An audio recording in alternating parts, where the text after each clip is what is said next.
After sealing the tunnel and leaving the lighthouse behind, Emma couldn't rest.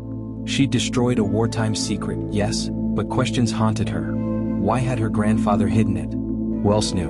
And was she really the last to touch Tidebreaker? She returned to the city, but strange things began happening. Her apartment door was open one evening. Files from the lighthouse had been taken. And someone began leaving her anonymous notes.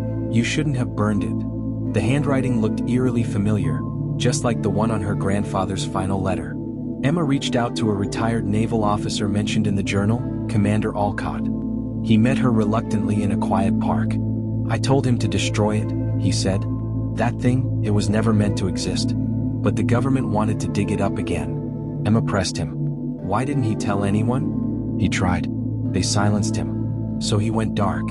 Alcott gave her one last warning. "If anyone finds out you were there, they'll come for you too." Suddenly, Emma wasn't just the keeper of a legacy, she was a target. She returned to Seabridge secretly. There, she found something she missed the first time. A hidden drawer in the lighthouse base filled with old correspondence. One letter stood out. It was from her grandmother, whom Emma thought had died young. It revealed the truth. Her grandfather wasn't hiding Tidebreaker from the world. He was hiding it from his own superiors. He had once been ordered to deploy it but refused. It caused the death of a close friend during testing. He buried the guilt, and the weapon, literally. As Emma pieced the past together, one more clue emerged. A second tunnel leading away from the lighthouse. She had never noticed it before because it was flooded. With help from a local diver, she followed it. At the far end they found a cave. And in it, another device. Smaller. More advanced. Not a prototype, an upgrade. One her grandfather hadn't destroyed. And a journal. It ended with the words, "If this is ever found, finish what I couldn't." Emma turned the first page with shaking hands.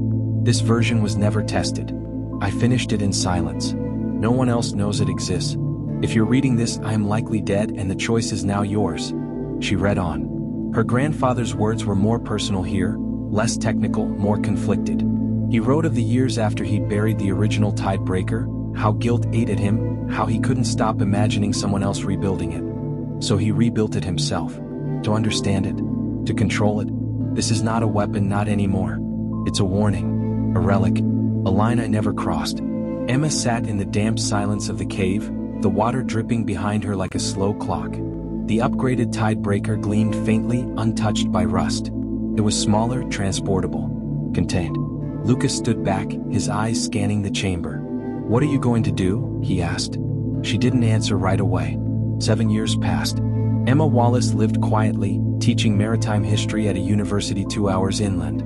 To her students, she was brilliant but private. She never spoke of her past. Never mentioned the lighthouse. The journal remained locked in a fireproof box beneath her floorboards. The world moved on, wars flared, treaties broke, oceans rose, but Tidebreaker stayed buried. The second chamber, once sealed, had never shifted. Emma made sure of it.